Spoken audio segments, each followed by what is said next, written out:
Atentos saludos, amigas y amigos de su programa Dialéctica, porque la verdad importa. Nueva vez llegando a ustedes con una entrega más en que solemos tratar temas de carácter filosófico, político, educativo y eventualmente teológico. Como de costumbre, acompañado del profesor Daniel. Daniel, ¿cómo está todo? Saludos, Juan. Saludos, queridos amigos que nos siguen a través de los medios de comunicación.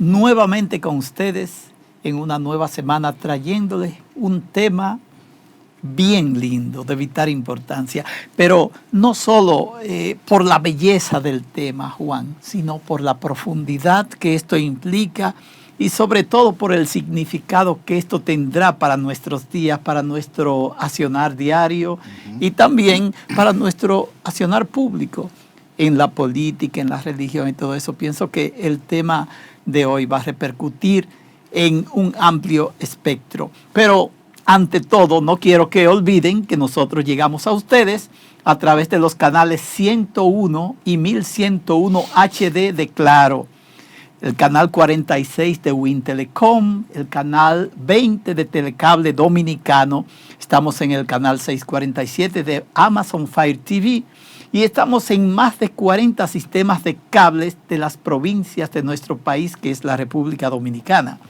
Estamos también en el satélite UTEL para los Estados Unidos y todo el continente americano. Y claro, que no dejen de seguirnos en las plataformas digitales disponibles. Muy especial en nuestra página web, sumundotv.com. Así es que estén firmes con nosotros, sigan buscando nuestros programas y de seguro que estarán ustedes con materiales interesantísimos para su reflexión y su crecimiento. Muy bien, así es, profesor. Bueno, hoy vamos a hablar del humanismo, ese tema fantástico que refería Daniel, y todo lo que implicó en un momento de la historia y en lo sucesivo, con énfasis en el pensamiento de Erasmo de Rotterdam y de Tomás Moro y otros. ¡Wow! Humanismo, eso suena bien, Juan. Humanismo. Porque las universidades tienen facultades de humanidades, por ejemplo. Mira, este concepto ha sido muy relevante. Hay incluso partidos políticos, hay un partido político, Partido Humanista. Es decir, que el humanismo tiene una gran incidencia en la sociedad y un atractivo especial también. Es interesante porque yo no conozco los lineamientos, las directrices de ese partido humanista, pero yo pienso que cuando escuchemos el tema de hoy se podrá ver, y sobre todo los que militan en ese partido, si ellos van de acuerdo realmente con un humanismo o tienen que volver a reflexionar sus puntos de partida para la sociedad. O en esos partidos humanistas, porque en toda América Latina hay partidos humanistas, es decir, hay expresiones políticas que enarbolan los principios del humanismo. ¿Se entiende que sí, Daniel? Que asumen, ¿verdad? Asimilan y asumen las premisas fundamentales del humanismo como corriente de pensamiento. Y sobre todo, aquellos partidos que aunque no lleven el nombre de humanista,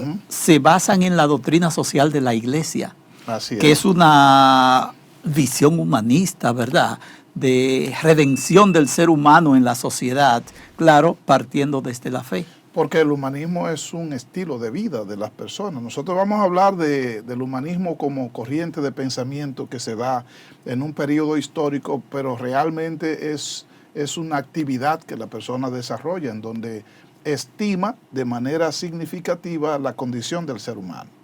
Pero de eso vamos a hablar con ustedes después de una breve pausa. Así que pausamos y volvemos en solo unos segundos.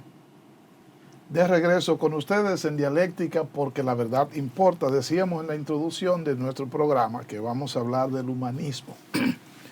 Al concluir el periodo medieval, el medioevo, surgieron muchas expresiones diferentes, especialmente en Europa, digamos en Italia, en Inglaterra y en Francia, en las que se tomaba en cuenta la opinión de las personas, un cierto criterio democrático, y se fue dejando un poco de lado ese enfoque teocéntrico tradicional, escolástico del periodo medieval. Así fue naciendo un periodo que se conoce como Renacimiento, el Renacimiento. No se puede hablar de Renacimiento, ni siquiera de humanismo, sin referir a Florencia y todo lo que representó una familia como los Medici y también los Borja, los Borgias y otros, y su trabajo de mecenazgo en función del arte, de la literatura, de la escultura en esa época. Cómo se apadrinó, se apoyó el trabajo de artistas importantes como Da Vinci, como Miguel Ángel, entre otros, que dieron su aporte al desarrollo del arte y al desarrollo de la arquitectura en lo que seguía. Pero también en el seno de esta nueva corriente surgió el humanismo, que procuraba igualmente resaltar las condiciones del ser humano, sobreestimar en buena parte por encima de otras cuestiones que se trataban para entonces, los aportes del ser humano y de las personas, el humanismo, que algunos también hablan de antropocentrismo. Y dentro del humanismo se recogen muchos tratadistas importantes. Nosotros decíamos que vamos a referir a Erasmo de Rotterdam y a Tomás Moro, pero bien pudiéramos hablar de otros tantos. Pero de Erasmo de Rotterdam, que es un filósofo importante, era neerlandés, profesor de Países Bajos, pero era europeo prácticamente, porque vivió en Italia, vivió en Francia, vivió en Inglaterra, vivió en Países Bajos, es decir, que tenía un ejercicio bastante amplio, Erasmo de Rotterdam. Su figura está como pendulando normalmente, profesor Daniel, entre la expresión religiosa del catolicismo y la expresión religiosa del protestantismo. Rotterdam, antes que Lutero, planteó el fenómeno, la necesidad de la reforma en la iglesia. Erasmo de Rotterdam, que tiene un trabajo muy importante que se llama El elogio de la locura, se suele decir de la locura, pero también se dice de la moria, o también se dice de la torpeza, de la estupidez o de la necedad, porque era una crítica que hacía al poder en sentido general. Podría ser al poder monárquico, de la monarquía de la época, pero también eclesiástico en su trabajo. Y en esa crítica que hace Erasmo, lo que tiene que ver con lo religioso, él planteaba a la iglesia la necesidad de una reforma, de una modificación de las formas en su posición crítica, que unos años después Martín Lutero entonces ya la asumiría de manera radical y formal. Y de hecho entre Erasmo y Lutero se mantuvo una corriente de comunicación permanente entre ellos, generalmente amistosa, pero en algunas ocasiones también un poco complicada, porque Lutero esperaba de Erasmo una identificación mayor con la causa de la reforma a la iglesia, con la causa del protestantismo. Sin embargo, Erasmo mantuvo hasta su muerte una aceptación de la lealtad a la figura del Papa de la época y también al catolicismo. Profesor Daniel. Sí, podemos decir que realmente este humanista, Erasmo de Rotterdam, precede a Lutero en cuanto a la renovación de la iglesia. Realmente era ya por el año 1503, sí, ya Erasmo de Rotterdam había escrito un manualito, así le llamó, manualito, sí, de un luchador cristiano, sí, donde él propone renovar la religiosidad. realmente él veía la necesidad, había un letargo, habían problemas, habían dificultades dentro de la iglesia, y parece que todos veían la necesidad, y en esto Erasmo fue de los primeros en proponer una cierta renovación de la espiritualidad y de la religiosidad. Por eso él va a acuñar después el concepto humanismo, que sería un humanismo cristiano, sí, en el sentido de la palabra.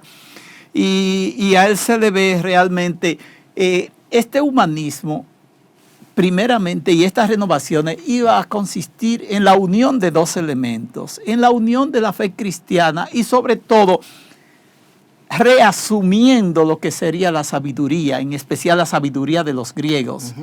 Él era en este sentido un progriego de la sabiduría. Sí, era un gran conocedor del griego y el latín. Claro, parte de sus obras estuvieron escritas en latín. Así es. Y en griego. Él hizo una versión del Nuevo Testamento en griego, comentada y criticada, una versión crítica del Nuevo Testamento en griego.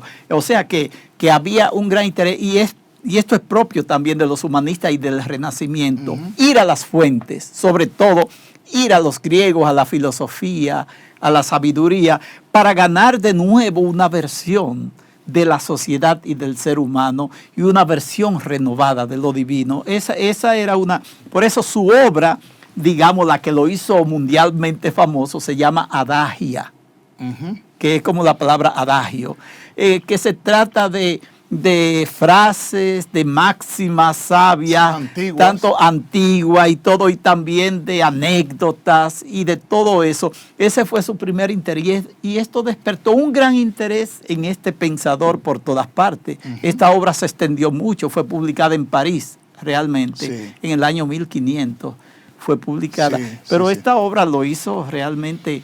Lo dio a conocer. Lo dio a conocer, y de ahí Erasmo se convirtió en una figura. Pero hay que decir algunos detalles con relación a Erasmo. Es un personaje de una gran incidencia, Daniel, porque mira, él era sacerdote, él era cura, pero él era una especie de sacerdote por necesidad, porque Erasmo, él era hijo de un cura, su padre era cura también. A que se sepa, era un hijo bastardo de un clérigo, eso es, o sea, que eso va a incidir mucho en lo que va a ser el desenvolvimiento de su historia. Después él quedó huérfano desde niño, murió su padre y murió también su madre, y quedó entonces a cargo de unos tutores, pero vivía en precariedades, y la salvación, se diría, en términos materiales, en principio para él fue que pudiera entrar al monasterio. El monasterio era para la época similar a lo que es el seminario en nuestros tiempos, es decir, que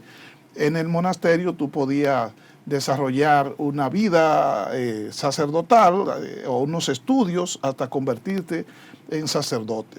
No, pero primero él vivió como monje. Sí. Él tuvo votos de monje, que pidió después al Papa que lo liberara de ellos para poder entonces ser sacerdote. Y así fue que él pudo entonces entrar a la carrera sacerdotal. Sí, pero yo creo que Erasmo, Daniel, no tenía vocación sacerdotal tan formal.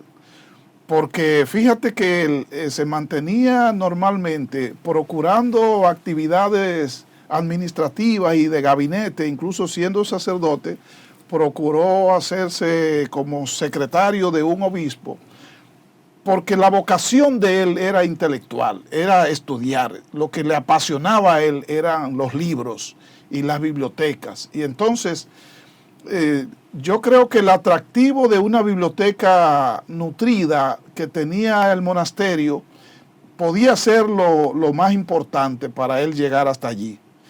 Y además, Daniel, recuérdate que tú mismo has referido que él hizo una traducción del Nuevo Testamento directamente del griego al latín y al alemán y a otras lenguas que la gente pudiera conocerla. De hecho, Martín Lutero se siguió de la traducción de Erasmo del Nuevo Testamento.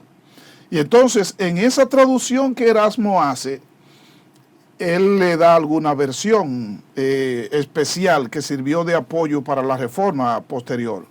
Pero además de eso, Daniel, la iglesia medieval no tenía esos niveles de apertura para que la población común conociera las Sagradas Escrituras. Entonces, con esa postura de Erasmo, es una postura disruptiva en buena parte, revolucionaria, en donde él considera que la gente tiene derecho también a tener contacto con la Biblia, con la Sagrada Escritura, especialmente con el Nuevo Testamento.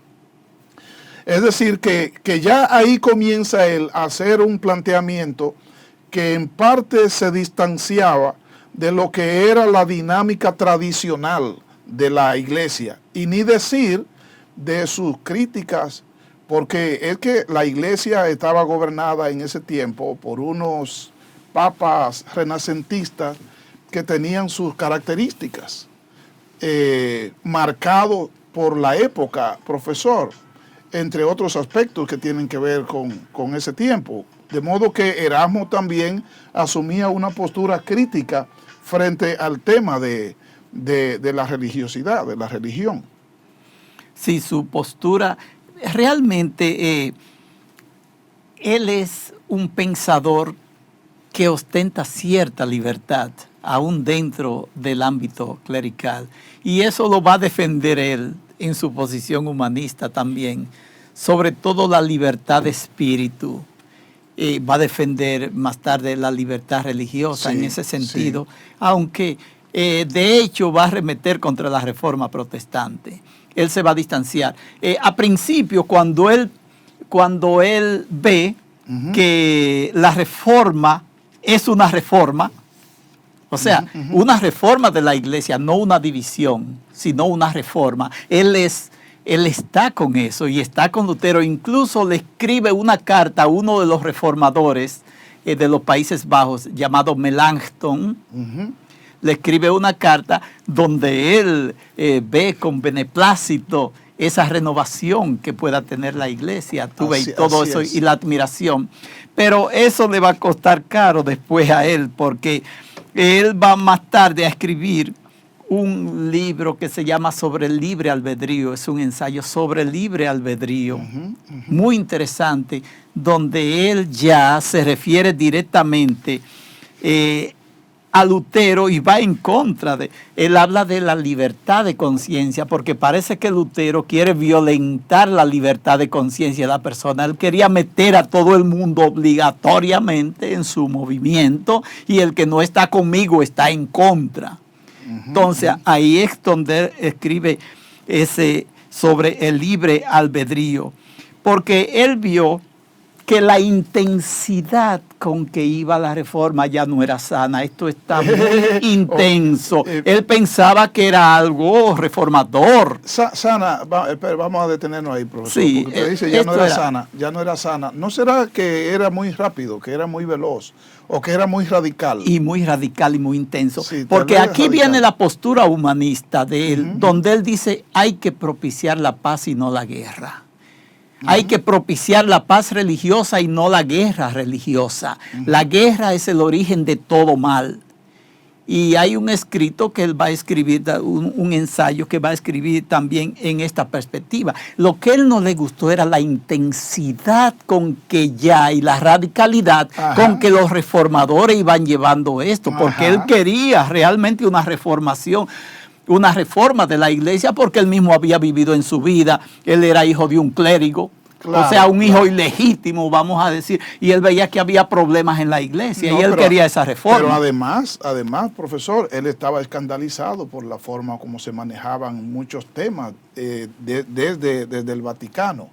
Es decir, que esa semilla reformadora que nació en Lutero probablemente fue estimulada por el propio Erasmo, porque con sus escritos, con su planteamiento y también con la relación que había entre ellos, Lutero se montó en buena parte en esa posición. Estamos hablando de dos curas, eran sacerdotes los dos, tanto Lutero como Erasmo. Entonces, ambos tienen la inquietud de que la iglesia tiene que introducir cambios importantes para que pueda sobrevivir en el tiempo, porque la veían como que estaba claudicando.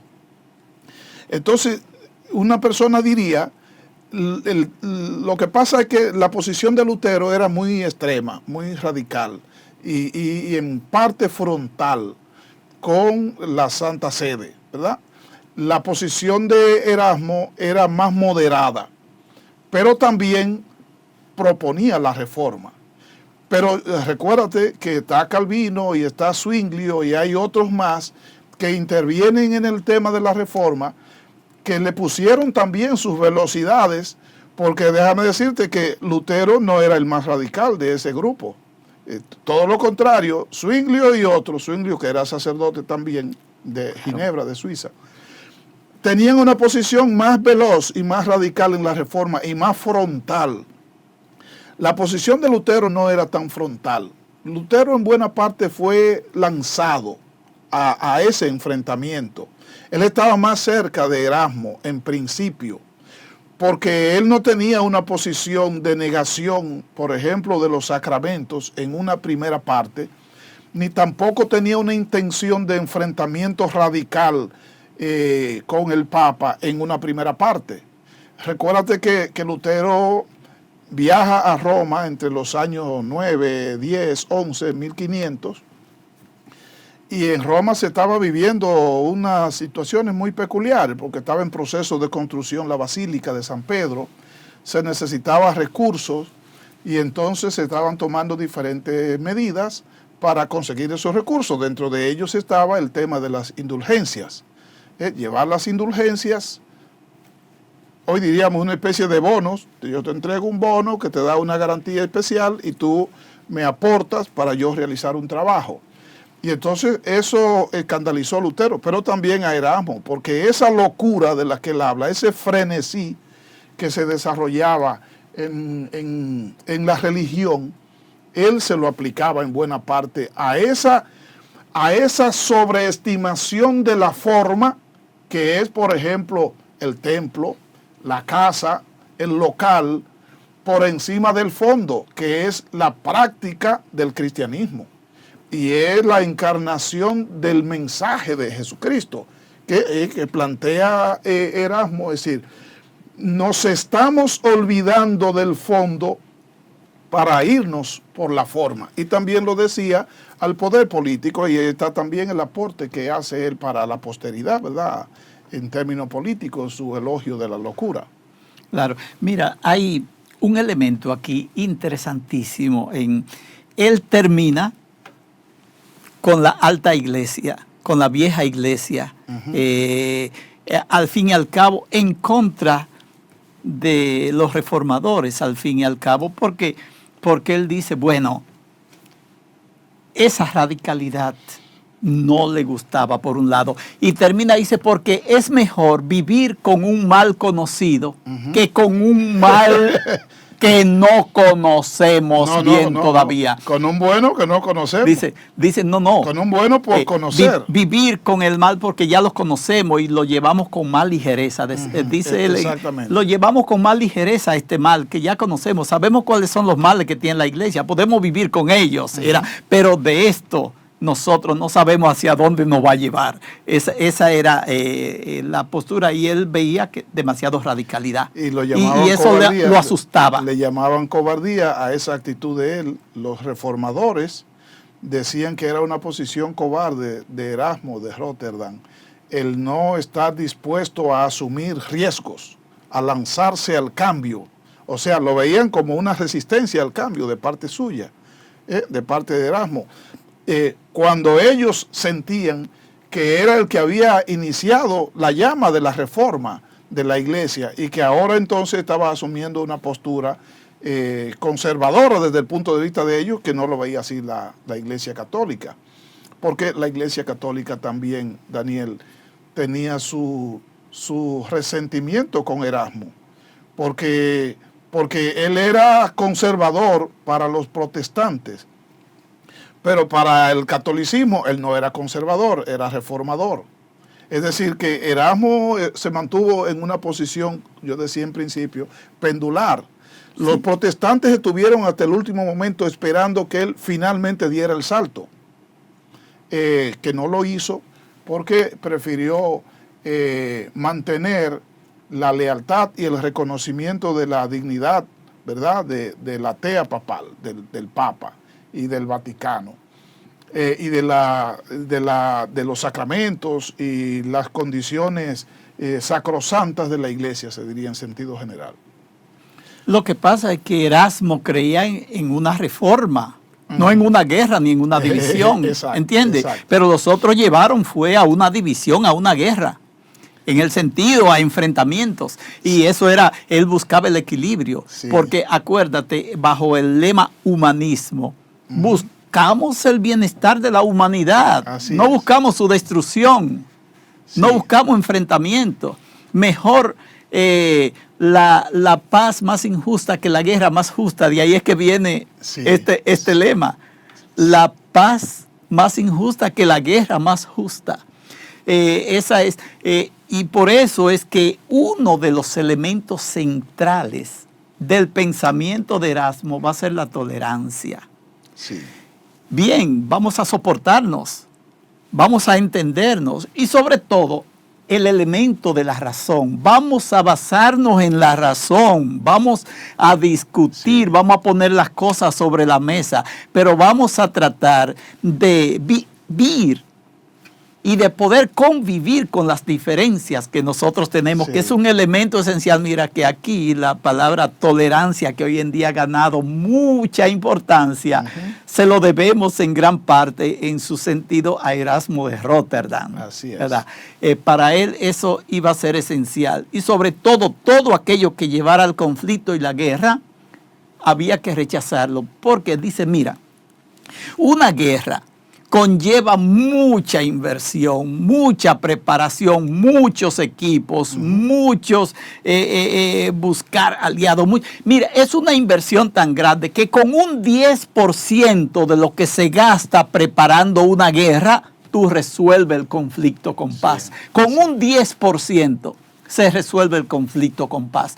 Y dice, no podemos nunca estar a favor de ninguna guerra. Y es por eso que él estuvo entonces en contra de los reformadores, que se vio perseguido por todos lados, pero él buscaba también esa reforma dentro de la iglesia, que estuviera más acorde con los tiempos. Que no es fácil, profesor. La reforma no es fácil, porque es que hay un hilo, una línea gris, que fácilmente se te va a la mano.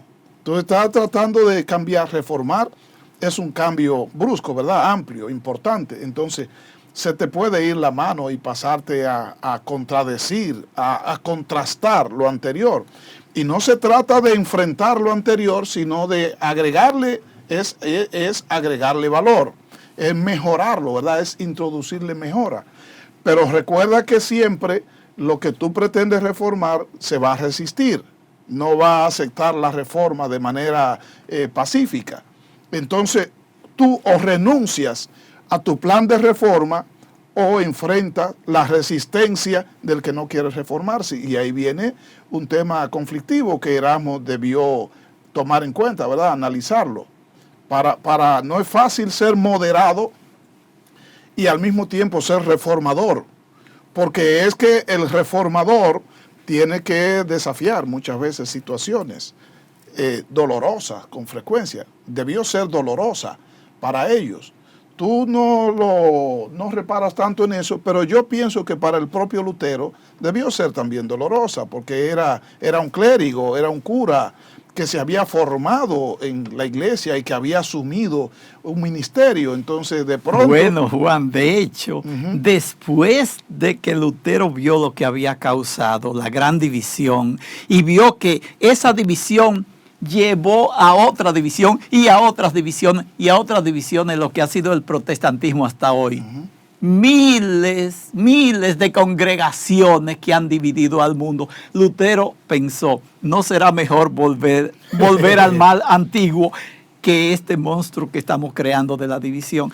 Lutero se cuestionó después, claro, la cosa se quedó así, pero Lutero reflexionó vio que no era fácil, porque la división era insostenible. Ya ellos no podían parar procesos de división, porque todo el mundo quería hacer cabeza, nadie quería hacer cola, sino todo el mundo quería tener su propia congregación, ¿verdad? Independiente de los demás. De hecho, entre Ulrico Zwinglio y Lutero hubo una diferencia importante, porque la posición de Lutero no era radical, la posición de Lutero era más cercana a la de Rotterdam.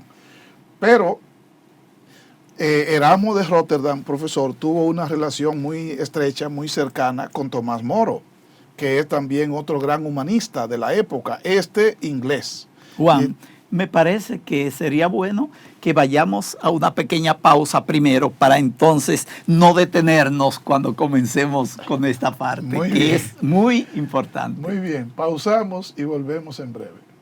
De regreso con ustedes en Dialéctica, porque la verdad importa. Estamos hablando del humanismo y dentro del humanismo estamos refiriendo a Erasmo de Rotterdam y Tomás Moro. Pero ya sabe, Daniel, que es tan nutrida las informaciones, las ideas, la vida y el producto intelectual de Erasmo de Rotterdam, que se nos fue toda la primera parte del programa solamente en detalle casi biográfico de Rotterdam, y todavía nos queda redondear algunos detalles, así que sí, yo pienso que algunas ideas no debieran quedarse, sobre todo 3 elementos que como elementos filosóficos y humanistas se van a destacar en el pensamiento de Erasmo de Rotterdam. Uno es la insistencia a las conclusiones que va a llegar, es que el ser humano debe ser el mismo. Ser uno mismo y conocerse a sí mismo. Eso va a ser uno de los elementos importantes. El otro es la libertad espiritual. Debemos ganar ese ámbito de libertad espiritual y sobre todo el crecimiento en la razón. Debemos apelar siempre a la razón y a esa libertad que tenemos. Sobre todo, él va a ser un liberal en este sentido. A acentuar el elemento de la libertad espiritual, de libertad, y sobre todo él va a acentuar que debemos propiciar la independencia social. ¿Para qué? Para no estar apegado a nada, a ningún partido, a ningún grupo, a nada, que tú puedas ser tú, estar en ti mismo. Era una de las inquietudes y sobre todo, a mí me ha gustado este tipo de pensamiento y yo pienso que es muy humanista en este sentido, que cada cual, yo pienso lo ideal es que, por ejemplo, que tú puedas autosostenerte. Si tú puedes, por ejemplo, tener tu propio negocio, es mejor que trabajarle a alguien, eso es totalmente. Si uno puede ganar esa independencia, porque las personas que dependen para un puesto de un partido no son libres. Y ellos tienen que estar defendiendo esos puntos de vista, porque está dentro de sus intereses y eso es lo que Erasmo quiere evitar, ¿verdad? Sí, quiere ganar esa independencia para el ser humano y sobre todo él va a ver que va a decir que se puede resumir en 3 elementos lo que él pretende enseñar a la humanidad. Primero es pensar con claridad, que pensemos con claridad, que investiguemos, que busquemos la verdad, que indaguemos, que, como dice la palabra, investigación, estar detrás de los detalles y de los pasos para conseguir la verdad. Segundo, ¿y para qué todo eso? Para pensar bien, una palabra, y actuar bien. Para poder llegar a las acciones correctas también, porque si no pensamos correctamente, en esto está en sintonía con todas las sabidurías y todas las filosofías, ya sea confucionista, budista, platónica, socrática, que van a hablar de estos elementos. Me parece que son elementos muy esenciales dentro de esta filosofía y sobre todo hablar bien, que los discursos estén bien articulados, que tú sepas bien lo que vas a decir, que puedas entenderte con los demás, que tengas la capacidad de comunicar contenidos. Esos son los 3 elementos en que él va a resumir quizás hacia dónde quiere llevar también el humanismo. Y pienso que son elementos necesarios en toda época, ¿verdad? No solo en el tiempo renacentista o al final, son elementos necesarios y que pensemos, actuemos y hablemos con precisión y con certeza, y eso es lo que pretendemos todos en la vida. Recuérdate que uno de los productos literarios de Erasmo de Rotterdam, tú lo referías, es una compilación que hizo de máximas y de frases de filósofos antiguos, especialmente griegos. y uno de ellos es Sócrates. Y Sócrates habló mucho del conocimiento y del saber. Y hay una frase que se usa mucho de Sócrates, que es aquella de que la ignorancia es la madre de todos los males. Y la gente en la calle suele también decir, la ignorancia es atrevida. Y ese atrevimiento de la ignorancia, en buena parte es lo que refiere en su elogio de la locura Erasmo de Róterdam. Porque es que el gobernante de nuestros tiempos pierde de vista el fin, pierde de vista la esencia, incluso pierde de vista su compromiso para decantarse por cuestiones superficiales, donde entra incluso la demagogia. Prefiere la demagogia, que es el sofisma, es prometer lo que él mismo sabe que no puede cumplir, con tal de lograr el favor, por ejemplo, electoral de las personas. Y entonces pierde la esencia, la razón de ser del ejercicio político.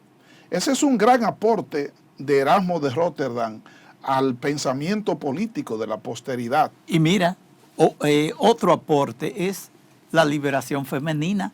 También. O sea, es el primero, digamos así, fíjate, que va a plantear en una obra que él tiene que se llama Conversaciones íntimas, donde él pone una señora muy educada, muy formada, a dialogar con un monje, a discutir temas, y el monje representa lo viejo, la autoridad, el patriarcalismo, y la señora al fin y al cabo le dice, puede ser que llegue un día en que en el Senado estemos sentados juntos, sí, y que podamos alternarnos los puestos.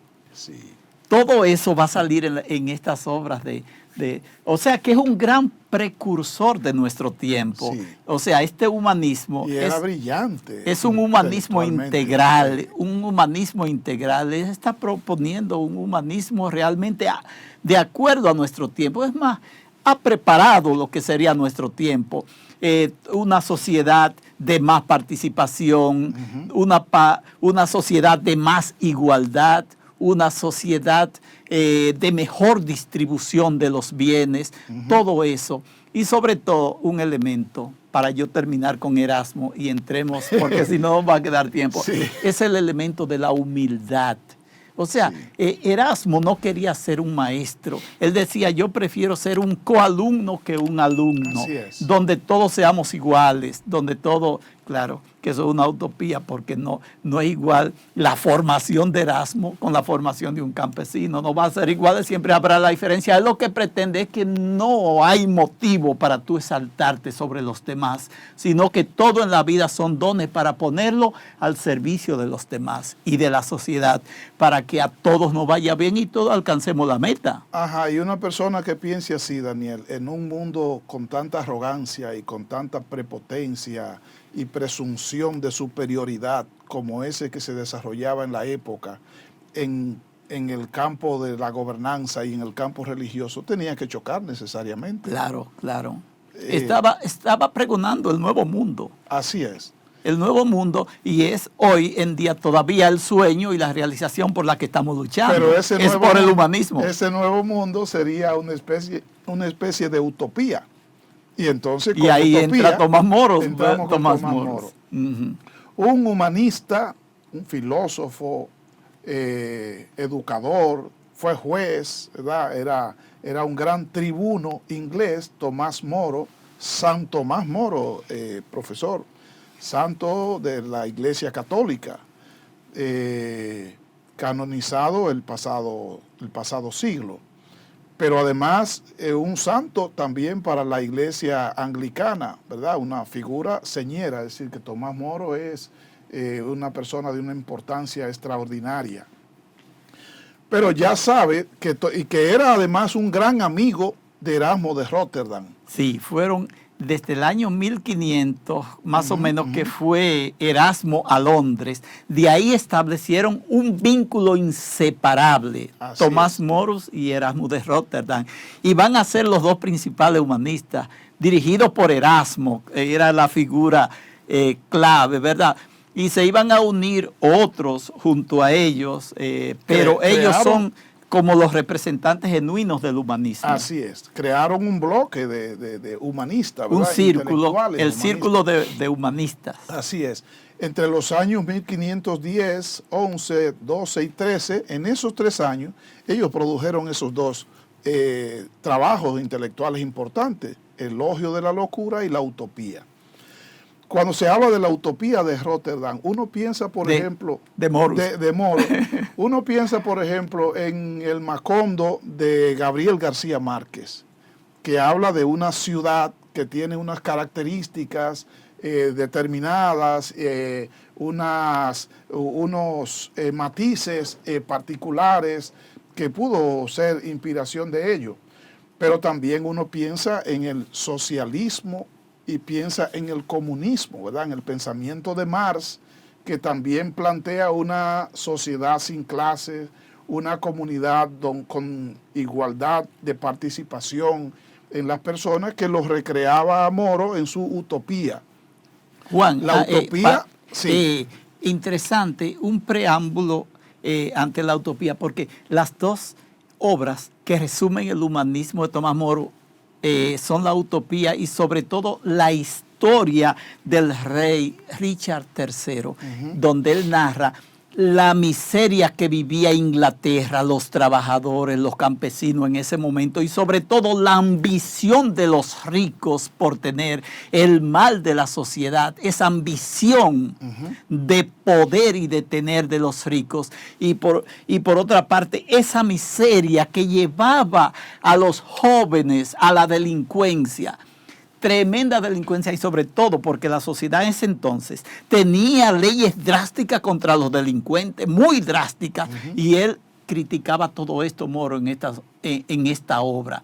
Eso no es posible, porque esto es causado por estos extremos, claro, de pocos ricos, muy ricos, y una gran masa de pobres que llevan a la gente a delinquir. Mira qué interesante análisis, Moro, un tremendo humanista. Y entonces lo recrea en su utopía. Existe una isla, la isla Exactamente. de Utopía. Y entonces allí el gobierno y la población y las relaciones son absolutamente horizontales, muy democráticas. Bien. Él narra, hay un tal Rafael, que en sus viajes con Américo Vespucio, sí, por el mundo, buscando nuevas tierras, descubrieron un sitio, un país que se llama Utopía. Una isla. Por allá lejos, por los mares, ¿verdad? Eso era. Y que toda la tripulación conoció esa. Claro que es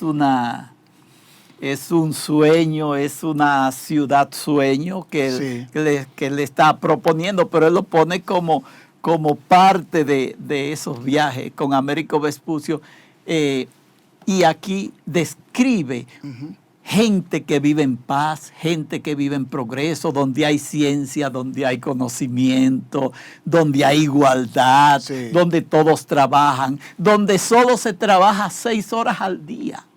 Y basta para vivir decentemente. No para vivir pero para vivir decentemente con 6 horas de trabajo basta. No hay que malgastar su vida trabajando, porque lo que se busca es la felicidad de los ciudadanos. Oye, qué interesante. Y todo esto sucede, Daniel, antes de los acontecimientos que vendrán en los años 30, luego del siglo, que es el tema de las pretensiones del rey, ¿verdad? El rey Enrique VIII, de separarse, divorciarse de la reina, de su esposa, Catalina de Aragón, para contraer matrimonio entonces con Ana Bolena, procurando tener un hijo, ¿verdad?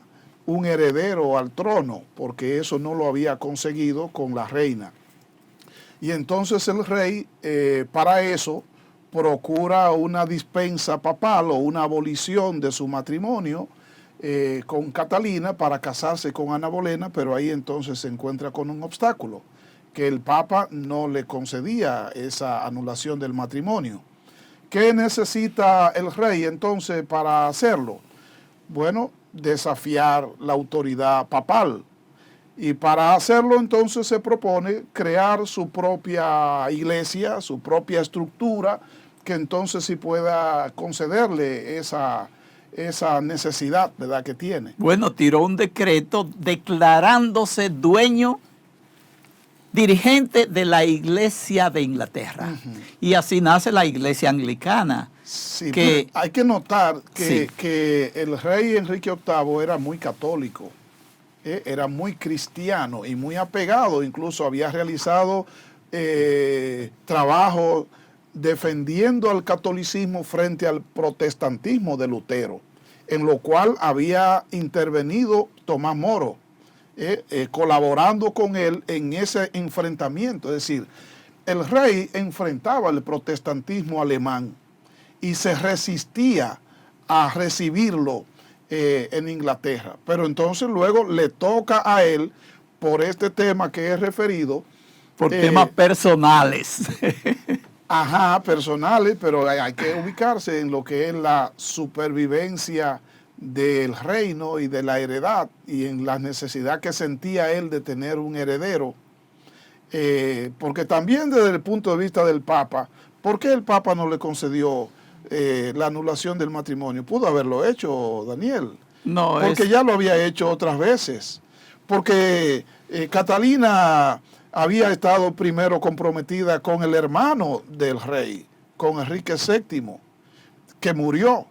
Y entonces él recibió el beneficio papal para casarse con la cuñada. Ahí hay otro tema, profesor, que tiene que ver con el reino de España. El rey de España, Carlos, era también el emperador del Sacro Imperio Romano Germánico y era el que estaba sosteniendo para entonces económicamente y en otro sentido el papado. Y ese rey de España era sobrino de Catalina de Aragón, de la esposa, es decir, es su tía la que van a repudiar para casarse con otro.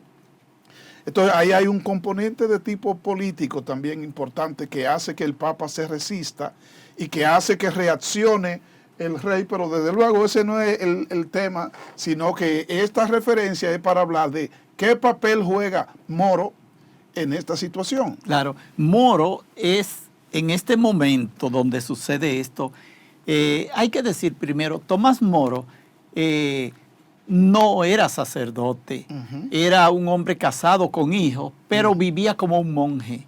O sea, era un ascéptico. Era un católico comprometido. Y vivía como un monje. Entonces, con mucho compromiso. En este momento es el canciller de Inglaterra. Del reino de Inglaterra. Del reino de Inglaterra. Es el ministro más importante del gobierno en este entonces, digamos así.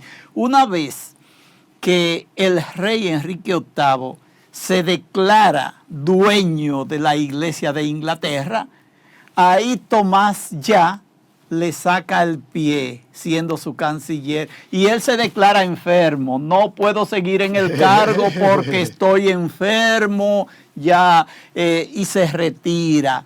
Pero eso no se lo perdona. Además, el rey requirió de él que firmara un documento de firma que le estaba recogiendo de personalidades para justificar su postura frente al Vaticano. Y entonces Tomás Moro, que se supone debía firmar porque es un hombre de confianza del rey, se negó a firmarlo. Y se negó también a romper con el Vaticano. Y se negó también a aceptar la supremacía del rey en la religión, en la iglesia. Eso era complicado para... Claro, un tema muy complicado, pero Tomás Moro fue muy consecuente con su postura. Él se retira ya con un bajo perfil, ya no quiere meterse en esas cosas porque él permanece entonces siendo católico, ¿verdad? Y poco tiempo después le comienzan a hacer procesos de alta traición al Estado. Alta traición al Estado, y él pudo defenderse, pero no se quiso defender. Él quiso ser consecuente con su postura y pocas semanas después fue sentenciado a muerte. Sentenciado a muerte, para que vea que la Inquisición no estuvo, como muchos quieren, en la Iglesia Católica. Hubo una Inquisición protestante en todas partes, donde aquellos que pertenecían fiel a Roma... El cristianismo. Claro. El cristianismo es así en todos los sentidos. O sea, claro. El cristianismo protestante y el cristianismo católico tienen sus características. Porque lo mismo sucedió con Miguel Servet en Suiza. Fueron los calvinistas que también le quitaron la vida, claro. Lo condenaron a muerte. Es decir, que el tema de la Inquisición, como tú dices, no es un tema exclusivo del catolicismo, es un tema del cristianismo en este caso. Hay una obra en este sentido donde en sitios se constata más de 90.000 católicos asesinados por la Inquisición protestante. Sí, o sea, fue un problema grande. Tú nada más estás mirando un solo lado. No, que te digo que se veía solo como si la Inquisición hubiera sido un problema católico. Porque la matanza de San Bartolomé en Francia, la persecución contra los hugonotes fue una masacre increíble, ¿verdad? En aquellos tiempos. Es decir, que no es un tema de los cristianos, es una lucha entre los cristianos. Bueno, Juan, no podemos inspirarnos mucho porque ya nos están haciendo señas, nos acabó el tiempo. Yo pienso que tú ahora debes terminar una idea recorriendo para el humanismo las ideas centrales y ya en sentido que podemos recomendar para un humanismo hoy en día. Para que queden fijas. Tanto Erasmo de Rotterdam como Tomás Moro son dos humanistas que pasaron a la historia con aportes extraordinarios en el campo político, en el campo ideológico, en el social y también en el religioso. Eso los une a ellos, por eso los seleccionamos a ellos dos para tratarlo, pero apenas logramos referirlo porque cuántas cosas faltaron por decir de Rotterdam y de su relación en medio del catolicismo y el protestantismo. Y cuántas otras nos faltó por referir de Tomás Moro y de su vida en el seno del reino, ¿verdad?, de Inglaterra y de su relación con la iglesia. Pero a lo mejor más adelante tendremos la oportunidad, esta vez con la presencia del profesor Julián, de volver sobre este tema, profesor. Muchísimas gracias por su atención. Será hasta una próxima ocasión donde estemos reflexionando con ustedes. Hasta luego.